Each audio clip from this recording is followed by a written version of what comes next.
Well, prynhawn da. Good afternoon, everyone. Welcome to the first session of Amgueddfa Experts, the latest module of the E-xpanding Horizons project with us at e-sgol. These sessions are especially for you, Year 5 and 6 learners. It's great to have you a part of these sessions, and I hope you're looking forward to learning more over the 4 sessions. I'm certainly looking forward to it.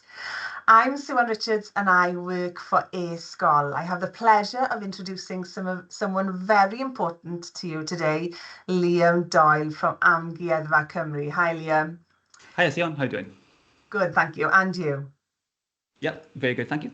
Great. Before we get started then, Liam, a few things to note. The cameras, microphones and chat are off on the pupils' side of these sessions, and the session is being recorded. This is an opportunity for you to listen carefully. You will have the opportunity to do a big quiz at the end. So welcome, Liam. We are very grateful to you for joining us, and we're really looking forward to learning more. So off we go. Thank you very much. Thank you, Sion. I will take over. Okay, can you see that? Okay, just double checking before I start. Yes, that's great, Liam. Excellent. Okay, well, welcome everybody. Thank you all for joining us. It's a real pleasure for me to speak to so many people at once, which is really nice. So as Sion said, my name is Liam and I work here at National Museum Cardiff, which I'm sure some of you might have visited before. And you can kind of just about see behind that graphic we've got there with some of the dinosaurs we've got. We're not going to talk about dinosaurs today, but that's just one of the things that we have here at the museum. So the title of our session is Reframing Picton. And as Sivan said, this is only the first session of 4. So just to give you an idea of the other things that we're going to be talking about throughout the next couple of weeks. So session 1, obviously today, what we're talking about right now, and there's a couple more in the next couple of weeks, which will be with different people from other museums in our kind of family of museums. And I'll be back then for art and activism, which is the 4th and last session. So if you're sick of me talking by the end of this, then that's the one to avoid for next time. Okay. Okay, cool. So I should have said that the overarching theme, the topic of the kind of 4 weeks is this title, Protest and Activism. So I thought before we start talking, kind of getting into the nitty gritty stuff, it might be useful for us to kind of try to figure out what we mean by those words. So I'm just going to ask, Siwan, do you have any thoughts in terms of what immediately comes to mind when you see those words, protest and activism? I feel that they're connected in some ways. And what comes to mind is people standing up for what they believe is right, and maybe things that they want to change for the future, possibly. Demonstrations, protests, but where exactly they fit with regards to protest and activism and what's actually the difference, I wouldn't be able to tell you, I'm afraid, Liam. Yeah, so they're very similar words, you're quite right. So in terms of protest, that's basically anything that you can do to show that you disagree with something, basically. And that could be something really big, or it could be something really small. So if you get given lots of homework in school, you could protest and say you don't want so much homework. It could be something really small like that. But obviously the things that we're going to talk about are kind of a bit more serious topics than that. And then activism is kind of similar, but that's, like you said, when you believe in a cause and you try to do things to kind of make positive changes for that cause. And we see some examples in a minute of different forms of protests and activists. And we think about kind of the kind of causes that they might be worried about. So if I just move on, we've got 2 pieces from our museum collection here. So the museum collects all kinds of objects. So like we saw the dinosaur bones, the fossils and stuff. But also photographs, and then kind of objects like that thing you can see, the placard you can see on the right. And these are both from protests that happened relatively recently in Cardiff, so really local to us in the museum here. So the photograph is of a protest by an organisation called Extinction Rebellion, who you might have heard of. And they're really worried about things like climate change and the way that humans are destroying nature and not caring for nature. So that was what their protest was all about. And then you probably recognize the man on the placard as well, who's back in the news again. But this is from the first time he was president of America. So it's an anti-Donald Trump, well, anti-racism protest. But Donald Trump said some really horrible racist things the first time round. And that placard was taken from a protest about that here in Cardiff as well. So the museum kind of collects these things and it's kind of writing history as it happens then. about the protests and activism that goes on locally, but also all over Wales and all over the world, really. And then in terms of activism, somebody who does activism, we call them an activist. And here's 3 photographs of some activists who you might recognize. Some of them are famous for kind of different reasons as well. So, do you recognize any of these people? Martin Luther King is the first one. Greta Thunberg. Yeah, Greta Thunberg. Second, and then I don't know the third. So, like you said, so Martin Luther King is probably the most famous activist in terms of history, I would say, in kind of the present day. So he was an anti-racist activist, and he involved in what they call the civil rights movement in America. So, kind of protesting activists against racism in America. Greta Thunberg is really famous kind of these days because she, again, is protesting against climate change and kind of trying to get people to do their bit to kind of stop climate change from happening and look after the planet.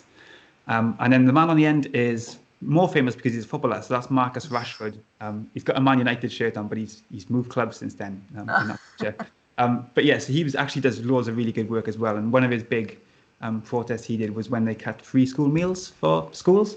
So he was kind of saying that every child should have, something to eat when they were at school in the day. So he kind of did a lot of really good work around that as well. So anybody can be an activist. You can be that can be your main thing in your life, or you can just do it kind of, around everything else that you're doing as well. Okay, so where does the museum fit into all of this? So kind of just as if you haven't been to the museum before, this is a photograph of one of our art galleries. This is called the Historic Art Gallery. And as you can see, there's loads of paintings on the walls. And there's also things like furniture and silverware. There's a big organ that you can see right in the middle, which is like a big grand piano type thing that you might see in a church. And all of these things come from kind of families and buildings around Wales, and are kind of in the museum now for people to come visit and come and look at. So we've got all kinds of art like this. It kind of travels through time. So some things that are 500 years old, all the way through to things that were made in the last couple of years. We're going to be focusing on some things from history, so from like kind of 200, 250 years ago today, but we've kind of got a really wide range of different things. And the type of art we're going to be looking at is something called a portrait. I think it's the word everybody's kind of knows and is used to hearing, but I wonder whether, like, what springs to mind when you hear the word portrait?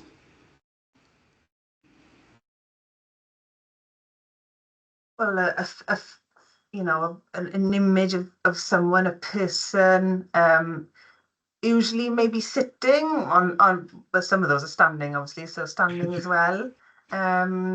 Yeah, I mean, yeah, basically, it's basically any picture of a person. Okay. So historically, you're right, they were kind of sitting, like formally posing, but these days it can be kind of, any picture of a person. And these paintings are a mixture of historic things and much less historic. So there's one person you might recognize right in the middle at the bottom, which is a much newer portrait.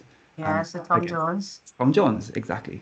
So we're going to be thinking about some portraits and kind of what we can learn about history by looking at portraits, because often portraits weren't painted just to look pretty on a wall. They've kind of got messages and stories that they're trying to tell as well. And the main painting we're going to look at a bit later on in this talk is a portrait, and it's kind of got a lot of hidden stories that we can kind of start to explore.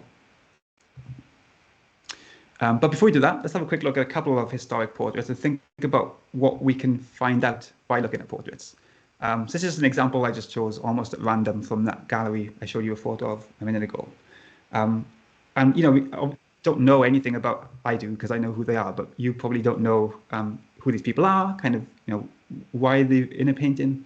But you can kind of start getting some clues just by looking at the painting, by looking at the clothes they wear, the way that they're kind of standing, the way that they present themselves. So just by looking at that, what kind of person do you think might have their portrait painted? Someone who's in a family who has a lot of money, or at the top of their, what do you call it, has status, possibly. Yeah, exactly. So we don't tend to find, does happen, but not that often, where you find portraits of quote unquote normal people. So, people who farmers or teachers or kind of people like me and you, I guess. It tends to be people who either have a lot of money or have a lot of power. So people who might be royalty, they might own a lot of land, but they're kind of important for reasons, other than money as well. But it tends to be the really rich people. And one really good reason for that, one really simple reason, is that it costs a lot of money. This painting in real life is about 2 meters wide. It costs a lot of money to paint paintings like that, to pay an artist to come and do it. So only the rich people could actually afford to have their portraits painted in the first place. So here's another example. And actually the man who's standing on the left there is the lady in the last portrait's husband. So they're kind of linked portraits. But kind of related to the last question is, so we know that rich and important people had their portraits painted, but why would they do it? What's the point of having a portrait painted? To show off. Yeah, basically. but I suppose when you think about it, we're looking at these portraits now, but they were, painted in 1772 or whatever. But, did they think back then that they would have been on show today? Yeah, that was a really good question. Did they think about that? Yeah, I mean, probably knowing some of these people in their stories, probably they did think about it. But yeah, I think so. Showing off is one really important kind of reason for having it done. So there are other reasons. So they could try to commemorate an important occasions, if they got married, if it was a big birthday, or if they were royalty, maybe if they were doing their coronation, they might have a portrait to remember a certain event. But quite often it was that kind of showing off thing. So if you imagine that you own a big house, a big mansion, and you have guests over, and this painting is hanging on the wall in your living room, immediately they're going to think, wow, this person must be pretty important. They've got this huge painting. Yeah. So it is a really good way for these rich people to kind of show off and show how rich they are, but also how powerful, how important they are as well. And the other thing about portraits is that you kind of, obviously an artist paints them, but you get a say into what they look like and how they look. So you can make yourself look more beautiful or bigger or, different to real life. You can kind of change the way that you appear to make it a slightly better version of yourself. Kind of in a similar way to people use social media these days, like you can put filters on your photos or whatever. So it's not quite accurate to real life. You can make yourself look that little bit better. And you can kind of choose what story the portrait tells. And that's going to be really important when we look at the next portrait in a minute. So this is the portrait that's really important for our talk today. I'm not going to tell you anything about it straight away, only that the man's name is Thomas Picton, which is where the reframing Picton thing comes in. And actually what I'm going to do is I'm just going to let you everybody look at the painting for 1 minute. I'm going to be completely silent for an entire minute. And often when you look in art, that's a really good way of just focusing and just taking that little quiet time. Just to see what you can notice, kind of see, what you can see in the painting and what that might tell us about this person.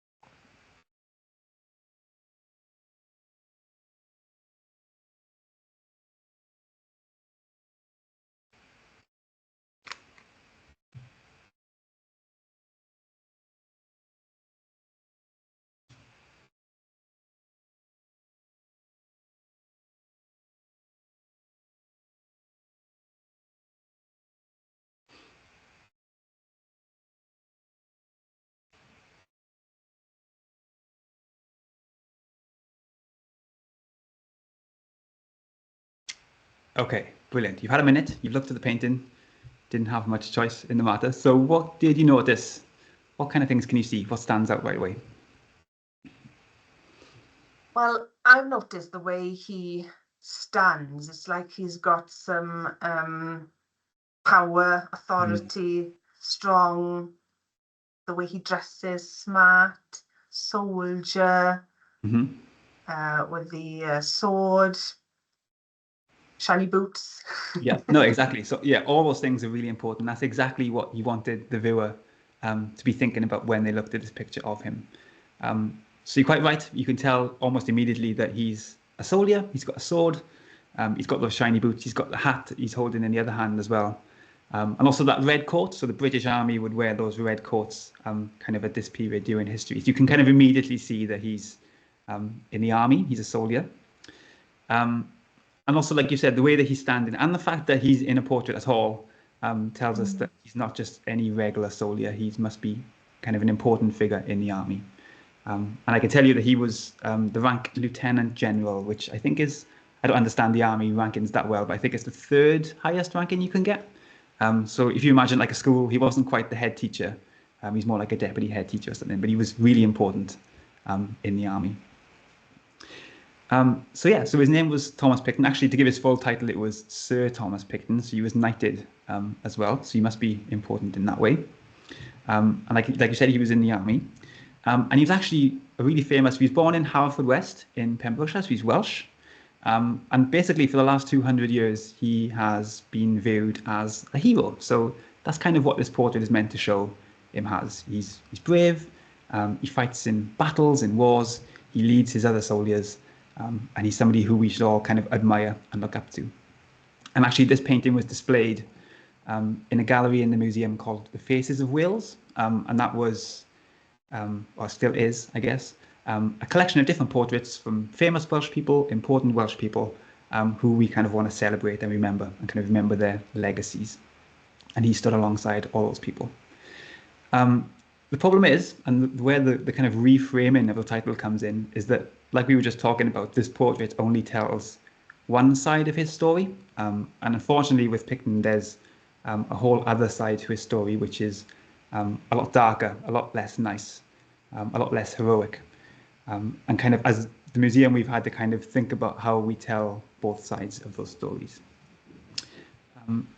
Oh, sorry, I should have gone to that one a minute ago.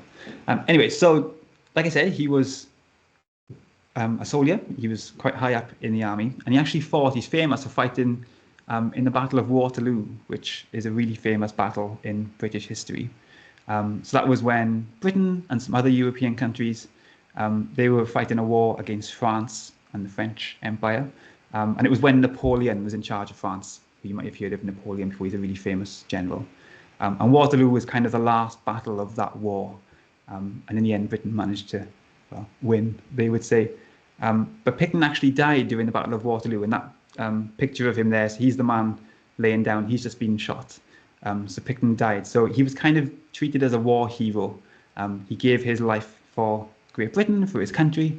And that's why he got this legendary hero status for everybody in Britain. And that's, everybody wanted to kind of celebrate his bravery. But like I said, there was another side to his story as well. And it was a kind of, a lot darker side to his story. But that side of the story was never told. It certainly wasn't told alongside this portrait. And if you read history books, you probably wouldn't read too much about it in those either. So only in the last couple of years has the museum started to try to tell both sides of his story. So I'm going to go into kind of the other side to Thomas Picton, the darker side of Thomas Picton. It's not a particularly nice story, so kind of brace yourselves, but we'll kind of go through it together. But it's a really, really important kind of moment in history for us to understand and for us to remember to kind of, make sure that things like this never happen again, basically, and we kind of respect the people who suffered as well. So before we get into the kind of details of the story, there are a couple of words which might be useful or important for us to understand. The first one is this idea of a British Empire, which you might have heard of before. And as you can probably read on the slide, basically what that talks about is when kind of, again, a couple of hundred years ago, Great Britain wasn't just happy just being here in Great Britain, so in Wales and England and Scotland, but it kind of went all over the world and decided to take over other countries as well. So places like Australia, like Canada, like India, lots of countries in Africa, places like Kenya, Britain would kind of arrive there, they would take over, and then they would control how that country was run, and they would decide what happens there. And often they would take a lot of the money and stuff as well, so they get really rich from those countries. But the local people wouldn't kind of get any of that money. It would be just the British people who would do it. And usually they'd behave really badly kind of around the world as well. So they didn't treat people with respect when they were taking over the countries either. And then the British Empire is kind of an example of what we call colonialism. So that's kind of a fancy way of saying one country taking over another country. And that bit at the bottom where it says what exploiting it economically, that's basically making money off that country. So they might have, I don't know, farms full of rice fields or coffee fields or whatever. So the British people would come along, they could harvest all that coffee, they could sell it, and they'd keep all the money then. So the local people are losing out on what should be theirs. So that's important because, as well as being in the army, Thomas Picton was part of the British Empire. So as we've already said, he was from Wales, which is there on the map. Hopefully you all know that. But he was made governor, so basically like the Prime Minister or the President, he was the person in charge of this island called Trinidad, which is in the Caribbean. So if you're looking at that map there, that bit at the bottom is South America. And it's that little green island off the top. So he was made governor of Trinidad, which basically meant he could do whatever he wanted to do in Trinidad. So he was in charge. He was in charge of the police force. He was in charge of the army. So if anybody didn't do what Picton said, if they didn't do things the way that he wanted, he could send his men after them. And they could, basically make them do what Picton wanted to do. So he kind of ruled with an iron fist. He was kind of known for having a really short temper. He got violent. He wasn't a particularly nice person, and he kind of, do whatever he wanted to do in Trinidad. So that was one thing he did, which was, not ideal, not particularly nice. But he was also involved in something else, which is maybe even worse, which is this. What here is called the transatlantic trade of enslaved African people. You probably heard of the term the slave trade, or maybe just slavery. And they all describe the same thing. And that was basically when European people, so people from Britain, from Spain, from France, they would take ships all the way down that curvy arrow that's going almost from the top to the bottom. So from Europe down to Africa. And when they arrived in Africa, they would get a load of the African people and they would force them onto the ships. So the African people didn't have a choice in the matter. They didn't get to decide if they wanted to go.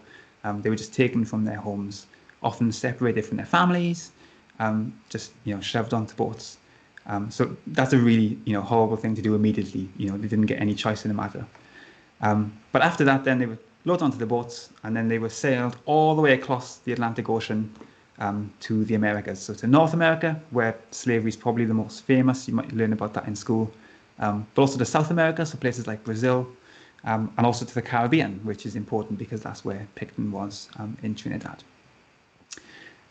And when the African people arrive, for example, in Trinidad, in the Caribbean, they were made to work. And they weren't paid, they weren't looked after, they weren't fed properly. It was treated really, really badly and forced to work often, really long hours in really warm, hot sunshine, and just, really, really poorly treated. And there is evidence that Picton would, if slaves didn't listen to him, then he would, beat them up, torture them. If they tried to escape, then he actually killed a few slaves as well. So it was, really treated them really, really badly. But the problem is that because at the time they were classed as slaves, in terms of the law, obviously we know that it was wrong because it's a horrible thing to do. But in terms of the law, he wasn't doing anything wrong. There was nothing kind of legal to say that mistreating slaves was a bad thing to do. So basically, he could do whatever he wanted to do, and he wouldn't get in trouble. He wouldn't get called into court or arrested or anything like that, because they didn't really care about the slaves at all. So it was really, again, really terrible thing to do. So there's, like I said, there's lots of evidence for crimes that Picton committed. Most of them against slaves, but eventually he starts to kind of mistreat other people as well. And that's kind of, from his point of view, that's a really big mistake, because suddenly he can start getting in trouble for doing some of the horrible things that he's been doing. So I'm not going to linger on this picture too much. But eventually he was put on trial, so he was called back to the UK, to London and to court, and he had to go and stand trial in front of court. And it was all because of this crime that you can see happening in this picture. So the girl in the middle her name is Louisa Calderon, and she was a local person from Trinidad. She wasn't a slave, crucially, she was classed as a free person. And somebody who she knew was accused of stealing something. And Picton and the police and the army kind of suspected that she might have been involved, or she knew who had done it anyway. So they arrested her, and then they tortured her, basically. They did this thing that you can see happening in the picture. So this is called picketing, and it's a really kind of nasty thing to do to somebody. So you basically make the person stand on like a little wooden peg, which is on the floor, so you're not standing flat on the floor. And then one of your wrists is tied to a rope, and you're kind of pulled upwards, so it kind of stretches you upwards towards the ceiling on this like little pulley thing. Now, it wouldn't kill you, and it wouldn't like seriously injure you, so she would have been okay afterwards, but it would have been really, really uncomfortable. And as they were doing this, they'd be asking her questions, trying to get her to, say what happened with theft and all that kind of stuff, even though she wasn't involved at all. So that was classed as torture. And Picton went to court, and there was a trial, and people argued about whether he was guilty or not guilty. And eventually he went to the jury, the people who decide whether he's guilty or not. And it took them less than 5 minutes to decide that, yeah, he's guilty. It's definitely that he shouldn't have done this. He was wrong what he did, and that he should be punished for it. But unfortunately, we already know that he died in Waterloo, so he must have gone back to the army at some point. So a couple of years after that, he appealed. So he kind of argued against the guilty verdict. And he went to another trial again, and then he was found not guilty the second time. And when he was found not guilty, it wasn't saying that he didn't do it. It was like a real, kind of like the small print in the law, he found like a little way of getting out of it. So he didn't he didn't deny that he did something wrong. He just kind of argued that the way that the law was phrased meant that he couldn't go to jail or anything like that, basically. So he was free, and he got to go back to the army, and he got a really high up position again in the army. And eventually, as we know, we talked about a minute ago, he eventually, fought in Waterloo and was killed there. And then, afterwards, he was kind of remembered as this hero. So all of the horrible things he did, that darker side of his story, was kind of brushed under the carpet. And that wasn't by accident. People didn't want to talk about that side of him. It was, just treat him as a hero and not as this villain. So that kind of poses a really interesting or difficult question, I suppose, for the museum, because we've got his portrait. In his portrait, he looks brave, he looks proud, he looks like a hero. So we had to decide as a museum, what were we going to do with the portrait? Because we know now that there's two sides to this story, and this painting definitely doesn't tell that nasty negative side of the story. So we had to decide what we could do. We could leave it where it was and just forget about the nasty stuff, just pretend it didn't happen. We could rip it off the wall and, throw it in the river or set fire to it or something and, destroy the painting and forget he ever existed. Or we could do something else. I don't know, try and tell the story some other way. Do you have any thoughts, Simon? What would you do if you had to make the decision? What would you do with this painting? I think it would be important that people know of the history and learn from it. So keep it, but maybe move it from the, what did you call it, Welsh Faces collection? The Faces of Wales. Faces of Wales, yeah. And educate people on, as you are doing today, on the good and the bad sides, shall we say. Yeah, exactly. So that's kind of what we did in the end. I say we, I wasn't involved in this decision, but the museum generally. So there is a video here. I won't watch the video. We haven't got that much time, but maybe we can send the video to you so you can watch it. It just explains what I've explained, basically. So we decided to design a new exhibition. So basically like a new little room in the museum. And that's called Reframing Pictons. That's where the title of today's talk comes from. And this is a photograph of that little room being installed. So these are our technicians, and they're the people who kind of move all the art around the museum and make sure it's kind of safe, and hang it on the wall and that kind of stuff. So what we decided to do, we didn't decide, like Suan said, we didn't want to take the portrait away and miss the opportunity to teach people about the history, because it is a really good way of teaching about that kind of darker side to British history, which is really important. I mean, it's kind of shameful and not something that we like to think about. But it did happen, and it's important that we remember that it happened.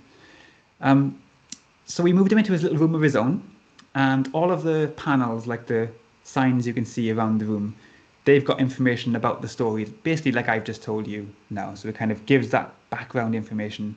It says about him at Waterloo, it says that he was in the army, he was brave, but a lot of the information is talking about the slave trade, is talking about the way that he treated people in Trinidad really poorly. He was kind of cruel, and then it talks about like his court case and that stuff as well. So all that background information. And then the way that we decided to actually display the painting itself is really interesting. So you might be able to see that it's got this wooden box around it, and that's still there now. That's not just because that's when they were installing it. That's how it looks. I've actually got another picture of it. If we move on, there you go. There's two people looking at it there. So that wooden box is the kind of box that paintings would go into if they were taken off display and held behind the scenes. So you might not know, but at the museum, we've got all the things that you can see in the galleries when you visit.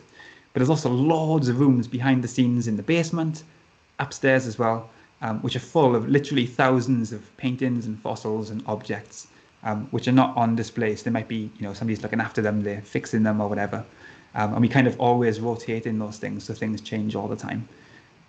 So that box would be what it was in if it wasn't on display. But obviously we put it on display in that box. So it's kind of halfway on display and halfway not. So even if you don't know the story at all, you look at that painting and you realize there's something different about that one. It's not just like one of the other portraits. So that's kind of a really quick way of kind of showing people that there's something kind of off maybe about this portrait. The other thing that we did is that we worked with people from Trinidad, so actual people who come from the island, and also young people who are based in Wales and Cardiff now, but whose families are from Africa. So we got the people who kind of families and their kind of histories were involved in this story to give their opinions too, because it's one thing for me to say what I think should happen, but the people who are actually involved, their opinions matter that little bit more as well. So they kind of helped us make these decisions. And we also got some artists involved. So these are also from Trinidad, so from the island. So the lady on the left, her name is Gessie, and she made one artwork to go alongside the Picton portrait. And then there's another collective called Laku Neg. Collective, by the way, is like a group of artists who work as a team together. And that's two of them on the right there. And both of these artists, we asked them basically to make a piece of art to stand alongside the Picton portrait to tell their version of Trinidad, so that we're not just telling a really negative version of the island just because of Picton. Actually, there's lots of really nice, joyful things that happen there, and the people can kind of celebrate their culture as well.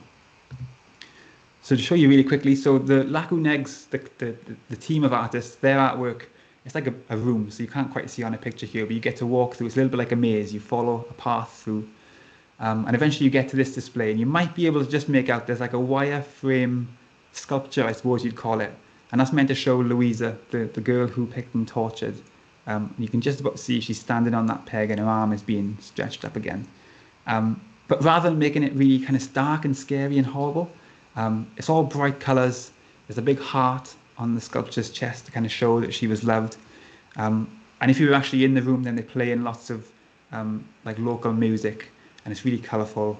It's kind of joyful as well. So it's celebrating the people of Trinidad rather than thinking all about Picton and his impact on them. And the other one is really interesting. So there's photographs in the other exhibition, the other kind of artwork next to the Picton exhibition. It's called The Wound is a Portal. And you might be able to see on those photos on the wall there, but each one is a portrait in its own right. So there's a photograph of a person, but each of these people have volunteered to have a tattoo. And if I move on a second, that's what the tattoo looks like up close. So the artists kind of put an advert out in the newspaper or whatever, and then people could sign up and decide to have this tattoo. And the tattoo is all about Trinidad. So it's like local plants. There's a butterfly, which you can find there. There's a hummingbird at the top, which they get in Trinidad. So it's kind of celebrating the island, all the positive things in the island. And it's kind of their way of holding on to that nice story about Trinidad rather than the kind of dark history that Picton, that we've been kind of taught about Picton. And the really cool thing, you can't see it on here because this is a still, but if you take photographs of all the tattoos and you kind of overlay them and like flip through them, it's like a flip book, so it's like an animation, so the bird will flap its wings and the water will flow and stuff. So it's like a little film on each person's body as well, which is quite cool. Yeah, so that is how we're doing for time. We've got a couple of minutes. Do you want to, can I go back and watch the video about the Picton thing? It means you've got a couple of minutes, or should we do the quiz? I'll be sharing the video Okay, cool. in a PDF to the teachers, so they can watch it maybe in their own time, Liam, if that's Absolutely okay. fine. Yep, cool. There we are. If you Cool. want to go through this slide, you're welcome to. So this is just a really basically shameless advertising from the museum's point of view. But we offer all kinds of visits. If you want to come and say hello to us in person in the museum, then you'd be absolutely more than welcome. We can talk about Picton, we can talk about art, we can also talk about all the other things, the animals and the dinosaurs and stuff. If anybody likes Lego, we've got a Lego project going on at the moment as well. You can come and do that with us. But also, if you like doing this, so on a laptop, we can do virtual sessions as well, so we can be beamed into the classroom, and we'd absolutely love to do that as well. So yeah, thank you all for listening. It's been an absolute pleasure to talk to you. Yeah, and if anyone's, if you've got any questions, Siwan, or anyone else wants to share anything, then please do. Yeah, lovely. Oh, thank you very much, Leah. So that's it. Thank you very much for everyone for joining our first Amgueddfa Experts. Thank you very much to you, Liam, for the presentation on Sir Thomas Picton. We look forward to seeing you in the 4th session, you said, wasn't it? Yep, I look forward to it. Great. Thank you very much for everyone for joining us, and we'll see you next week. Diolch yn fawr.